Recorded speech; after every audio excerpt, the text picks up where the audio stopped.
Hi hello friends, super കൺമണി സീരിയലിൻ്റെ promo വിശേഷങ്ങളിലേക്ക് എല്ലാ കൂട്ടുകാർക്കും സ്വാഗതം. അങ്ങനെ തന്നെ വരുണിൻ്റെ അച്ഛനോടായിട്ട് കൺമണി തുറന്നു പറയുകയാണ്.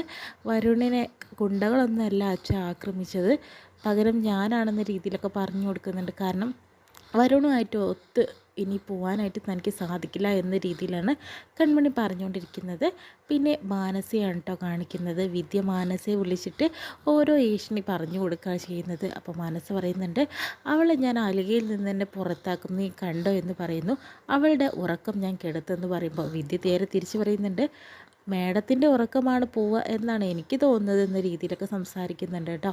അതിനുശേഷം തന്നെ കൃഷും അതുപോലെ തന്നെ കൺമണിയും കൂടി അമ്പലത്തിൽ വെച്ചിട്ടാണ് കണ്ടുമുട്ടുന്നത്. അങ്ങനെ കൺമണി അമ്പലത്തിൽ വെച്ചിട്ട് കൃഷ്ണനെ കാണുമ്പോൾ കൃഷ്ണൻ്റെ നെറ്റിയിൽ പ്രസാദമൊക്കെ തൊട്ട് കൊടുക്കുന്നുണ്ട് കേട്ടോ.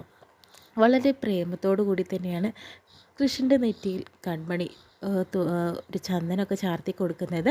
അതോടുകൂടി കൃഷ്ണന് കൺമണി ഒരുപാട് ഇഷ്ടമാവുന്നുണ്ട്. ആ സമയത്ത് തന്നെയാണ് മാനസ അങ്ങോട്ട് വിളിക്കുന്നത് കേട്ടോ. കാരണം കൺമണിയുടെ കൂടെയാണ് കൃഷ് ഉള്ളതെന്ന് അറിഞ്ഞതോടുകൂടി തന്നെ മാനസയ്ക്ക് അവനെ വിളിച്ച് സംസാരിക്കണമെന്നായി.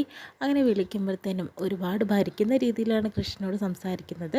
എന്നെ ഭരിക്കാൻ നീ വരണ്ട, നിന്നെ എൻഗേജ്മെൻറ്റ് കഴിഞ്ഞിട്ടുള്ളൂ, അല്ലാതെ നിന്നെ ഞാൻ താലി കെട്ടിയിട്ടില്ല എന്ന രീതിയിൽ കൃഷ് പറയുന്നുണ്ട് കേട്ടോ. അപ്പോഴത്തേനും ചാടി കടിക്കുമ്പോഴത്തേനും കൃഷ് ഫോൺ കട്ട് ചെയ്യാണ്. അപ്പോഴത്തേനും മാനസയ്ക്ക് എന്തോ പോലെ ആവുന്നുണ്ട്. അതിനുശേഷം തന്നെ എന്തിനാ സർ മാഡത്തോട് ഇങ്ങനെ ദേഷ്യപ്പെടുന്നത് ചോദിക്കുന്നുണ്ട്. അവരുടെ സംസാരമൊന്നും എനിക്ക് ഒട്ടും തന്നെ ഇഷ്ടപ്പെടുന്നില്ല, അതുകൊണ്ടാണെന്ന് പറയുന്നു. പിന്നെ എൻ്റെ മനസ്സിൽ അവളെപ്പോലെ ഒരു പെൺകുട്ടിയല്ല എന്ന് പറയുമ്പോൾ കൺമണി ചോദിക്കുന്നുണ്ട്, മനസ്സിൽ ഏത് രീതിയിലുള്ള പെൺകുട്ടിയാണെന്ന രീതിയിൽ ചോദിക്കുന്നുണ്ട്.